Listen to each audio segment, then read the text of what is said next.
It's your boy Nangul in the house, back with another bang on video. Well, yes, ladies and gentlemen, we're going to talk about something really difficult today because we've got some really good news for you guys. So stay tuned and don't forget to subscribe if you haven't, because we're going to talk about Thomas Partey in detail in this video. Why he's been considered our new Patrick Vieira, and not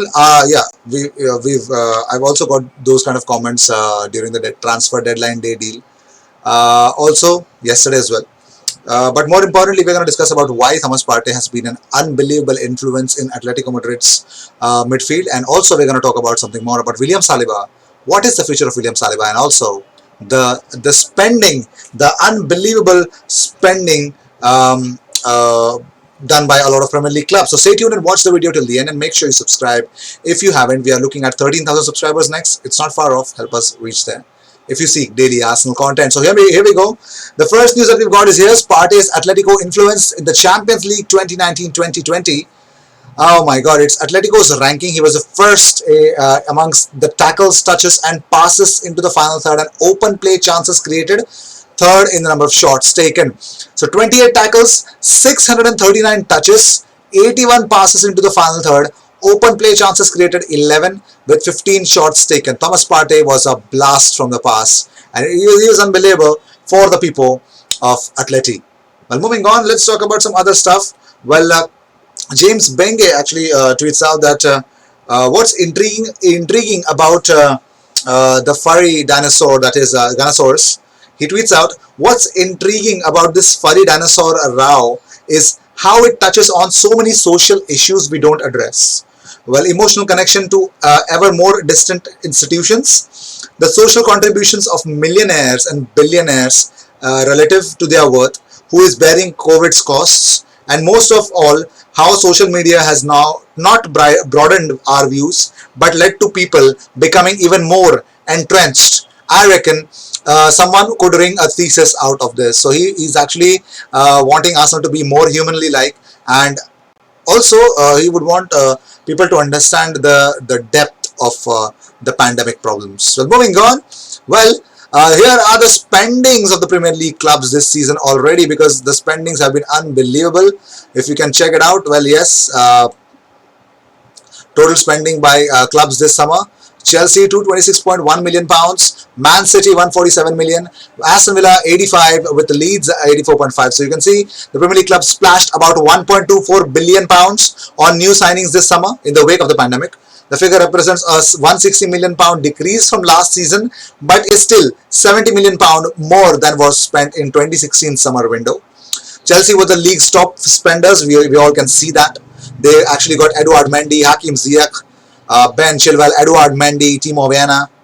Yes, they did get some big money signings. Also, you got Man City, who were unsurprisingly the second highest bidders. They got Ferran Torres, they got Nathan Ake early in the window. So yes, and also Arsenal finally matched Thomas Partey's release clause. So you can see they also got Ronaldo and Gabriel Magalhaes. So Arsenal, with their spending of 81.5 million pounds, are actually in the middle of the table. So yes, but Burnley, out of all people, did not spend anything. Yes, nothing is what Burnley spent. Now I'm really surprised with the way they performed. They've not won literally anything, or they're literally doing worst. But let's see how things will turn out. But moving on, well, talking about some other stuffs. Well, there are some dissenting voices over Mesut Ozil's treatment of Gunnosaurus. Now we all know that Mesut Ozil came out yesterday and told everyone that he's going to support. He's going to pay for the salary of Gunnosaurus as long as he is an Arsenal player. So there are some mixed responses from the fans actually. So one fan tweeted out, Ozil's motive is not 100% pure. He did this intentionally to embarrass the club and enter into the limelight following a positive day for the club. And another one wrote, basically, as long as Arsenal pay you 350k per week, you'll pay his wages. Stop holding my club to ransom. This is far from classy. This is pure PR stunt. Patrick Timmins tweeted out, a classy gesture from a classy human being.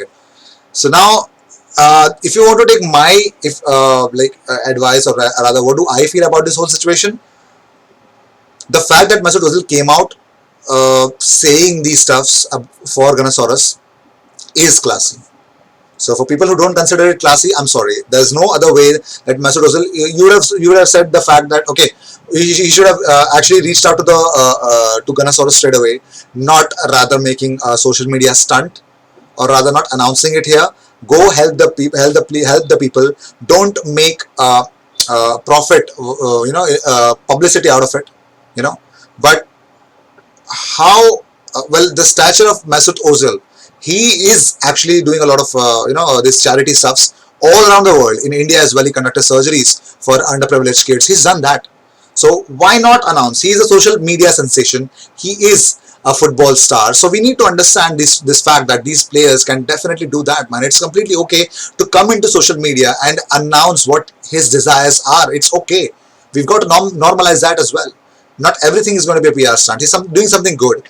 Even see if he does not get any chance in Arteta's team, that's a different aspect. But this thing, I think he has total control over it. And since we are already giving him that much amount of salary, who nobody dares actually points out to that number of what exactly he does with that money. It's his choice. We can't do anything about it. He has declared that he has offered it. That's classy, man. You got to accept the fact that it was classy. So, cheers. Let's move on. Matteo Guendouzi completed a loan move from Arsenal to Hertha Berlin, but Julian Lawrence insists he has learned a lot from his recent experiences and doesn't think his Gunners' future is dead just yet. He says he learned a lot from what has happened over the last few weeks and months, and he will go away to Hertha Berlin. It's a good team. They're building a really strong team, and he will discover a new league as well. He will learn a lot from that and come back in the years time to Arsenal, and hopefully he can have a fresh start. Hopefully, man. We all are waiting for Matteo Guendouzi. Well, moving on. Here's Thomas Partey. I've already posted this on my community tab. I do it again. For some people who tell me that I'm repetitive, I do it again because certain people do not get the concept of community posts. They may have missed it. I get some people who have missed it, so that's why I'm covering this again. So new club, new bio. Arsenal posted this of Thomas Partey. So you can see Thomas Partey, the official account of Thomas Partey, football player for Arsenal. So yes, Thomas Partey is a Ghana. Well, moving on.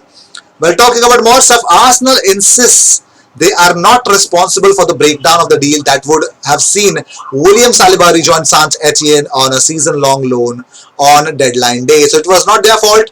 But let's move on because Mirror suggests that William Saliba could move to the Championship on loan. It is likely he could move to a London club to help him stay close to Arsenal as he tries to acclimatise, with Brentford being one of the options. So Brentford would be a wonderful option for William Saliba to actually go on loan at. Well, moving on. Well, according to Simon Collins actually, Partey is understood to have won over by Mikel Arteta's vision for Arsenal, which was also the case when the club signed Gabriel and Willian. We all know that. And Thomas Partey actually wanted to join Arsenal because Arteta promised him that he will actually allow him to express himself in a way that was not always possible at Atletico Madrid. Partey was primarily viewed by Diego Simeone as a holding player in a regimented, highly effective system, but the Ghanaian always felt capable of doing more. So Arsenal had been negotiating all summer with Atletico to try to land the midfielder for a low fee, even offering Lucas Torreira and Matteo Guendouzi as part of the swap deal, but were consistently told to pay the release clause in full. As of yesterday morning, the Atletico had been given no indication. We all know the whole that saga. Well, Thomas Partey has always been attracted to the idea of playing in England, but it is understood Arteta and Edu played a key role in persuading him to come to Arsenal. Now, unable to meet the midfielder due to the COVID-19 restrictions, the pair spoke to the midfielder over the phone, Edu and Mikel Arteta, and Standard Sport understands from one source close to negotiations, they played an instrumental role in convincing Partey to move to the Emirates Stadium. So it's Edu and Mikel Arteta who pulled the miracle off. Well, talking about miracles, well, ex-boss Arsene Wenger, AFC Bell confirms it. Arsene Wenger will be the narrator and the reader of his autobiography, My Life in Red and White. The book's audio file is 10 hours long, guys. So you can get it out where and when. You can search it out online. Well, moving on. Well, for starters, Thomas Partey did not conduct any interview with the official website or the club's media team, and it was agreed to arrange for that after the player's return from international week. Yes, he's actually playing for Ghana. And all the best for Arsenal player Thomas Partey with his country. All the best, Thomas. Let's see. Well, moving on. According to Gunner Blog, this is why Arteta actually chose Thomas Partey. He's tactically intelligent, schooled in iconic Argentine role of a cinco, plans for 4-3-3 soon, a line-breaking dribbler, and Sumare to Raw. So those are the reasons why Thomas Partey was selected, according to Gunner Blog. And talking about Kieran Trippier, he's opened up about Thomas Partey. He says he's unbelievable. His physicality, how he breaks up play. Technically, he's got everything. He ranks as one of the best midfielders I've played with. He speaks perfect English. I don't think he'd have a problem with the Premier League. So there you go. Well, moving on, the Thomas Partey transfer is just what Mikel Arteta needed, according to ex-Ghana boss Avram Grant. Well, Grant said to Sunsport that from the first time I watched him, I saw a player who was very strong and good on the ball, who understands the game very well. Even when he was relatively young and inexperienced, he knew what he needed to do in terms of possession and position, how to get in the right place at the right time. But he's also a very good boy on and off the pitch with a great character. He wants to do his job and he's very consistent. And talking about more stuff about Thomas Partey, Avram Grant said that he likes to be with other people, but is a polite boy, quite most of the time, but prepared to say what he thinks when it needs to be said, not shouting but making his point. It is good for any manager to have a player like that in his dressing room. I'd ask the Arsenal fans to give him a few weeks just to get used to English football, because it is still played differently in the Premier League to anywhere else, even if there are more foreign players now. But he will prove a good signing, perfect for what Mikel Arteta is trying to do. When you need him to hold the ball up, he can do that, and he's a great fit for what Arteta is trying to make his team. If you ask him to play a wide role, he can actually, but it's not his position. He is a central midfielder who will win the ball, play the right pass forward, and can see the pitch tactically, disciplined as well, and committed to his future. Well, Lucas Torreira is definitely happy that he's actually moved into Atletico Madrid. He says, I'm happy. The truth is that after a bit of suffering, because it happened at the last hours for the transfer period to end, but the important thing is that the signing was given. Today, I am a new Atletico Madrid player. I am super happy. And regarding Thomas Partey moving to Arsenal, he said, there he is going to meet a club where they treated me very well. And that is the most important thing. Well, Arsenal have found their Patrick Vieira, according to Jamie O'Hara. Yes, Jamie O'Hara believes that in Thomas Partey, Arsenal have really got their Patrick Vieira. He said, you'd have to say yes, he's fantastic signing. This season is obviously crazy with the results already happening, and I think Arsenal look like a team that have a philosophy now with Mikel Arteta. I think they need a player like him. He was one of the missing pieces on their squad and they've addressed it. It's a brilliant signing. He's a very good player. I watched him when they played against Liverpool at Anfield last season and he was absolutely fantastic. He tore Liverpool apart. For me, he looks like a modern day Vieira, and I know that's a big statement, but he looks the real deal. This guy, he is a top signing. So these were the news of the day. I hope you enjoyed whatever came your way, all the views and news and everything about Arsenal coming to this platform every single day twice. So what you gotta do is subscribe and hit the bell icon, because when I do that, you get 2 videos about Arsenal every single day. I will see you in my live wherein we discuss certain important things about the transfers that have taken place in the transfer window. Also, in the subsequent coming lives, we are going to have some special segments. So stay tuned and don't forget to subscribe. 13,000 subscribers is our target. Help us reach there. Cheers.